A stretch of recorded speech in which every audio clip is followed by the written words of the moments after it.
Today I wanted to talk a little bit about how backwards the energy industry is. So, I've had a full career in the tech sector, in energy, but in the part of it that works in like startups, delivery, like the fun stuff.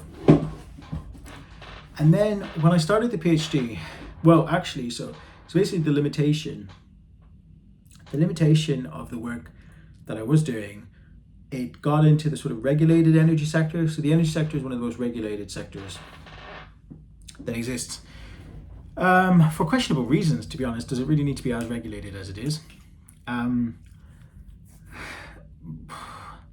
would argue not. So the market was liberalized in the 90s by the Thatcher government.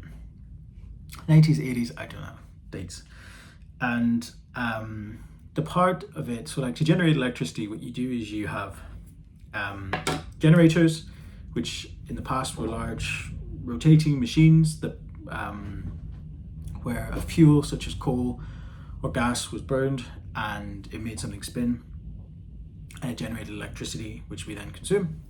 And now it's generated in a different way from solar panels or wind turbines or other sources like hydropower. And yeah, basically the parts of this, so there's the generation bit, there's the moving it around to where it needs to go, and then there's the consumption of it bit, which ironically is actually called an energy supplier. So they supply the energy to you, but it's actually the consumption part of the life cycle of energy that it's actually focusing on. And the parts of it that was liberalized in the 90s was the generation bit and the consumption bit, and actually some of the cables, the wires were actually sold off as well. So and then they didn't trust that people would just play nice, so they introduced a regulator. What an energy system regulator does is sets some rules. So you can think about them as being a bit like a referee in football. I'm not a football fan, but we're gonna go with the analogy and see where it ends up. So you have electricity generation and consumption, or supply and demand, and the idea is that we have a system that's based on alternating current.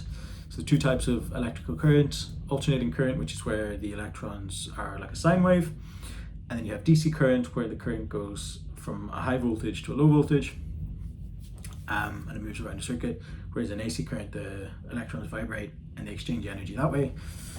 We can do a little bit more about that at some point, but the idea is that you have a regulator who is making sure, well, historically what they did is they made sure that electricity supply and demand was being balanced at every point in time and space, and the rules are being followed. So how the money flows flowed around the energy system were making sense, and and there was like competition, and the energy was affordable.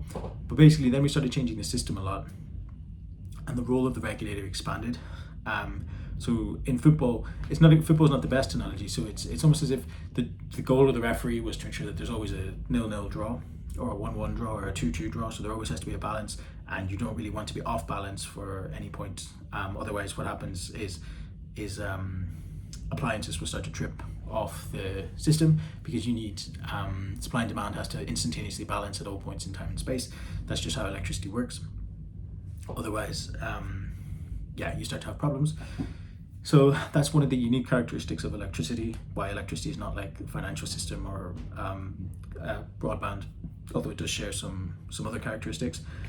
So electricity has to instantaneously balance at every point in time and space. Otherwise, you get blackouts and appliances will start to trip off the network. Right. So the regulator has various responsibilities, as I mentioned, a bit like a referee, but a football isn't the best analogy, right? And then, what happened is they started to get more responsibilities over time, and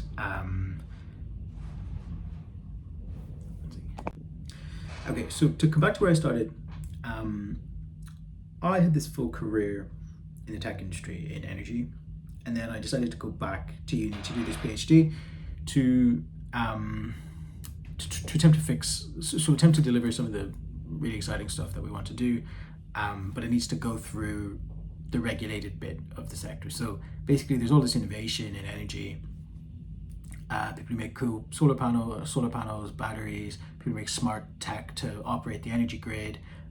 People who enable flexibility to be accessed. People who do community energy schemes. But none of it can really be delivered due to this sort of regulated space that's in the middle. And I guess today all I was going to say is that's the problem. So the way we do regulation is now the problem in terms of delivering our objectives, which are affordable energy, decarbonised energy system, and a secure energy system. Energy security, which broadly means making sure that the lights stay on and making sure we have enough capacity in the network to deliver our energy needs.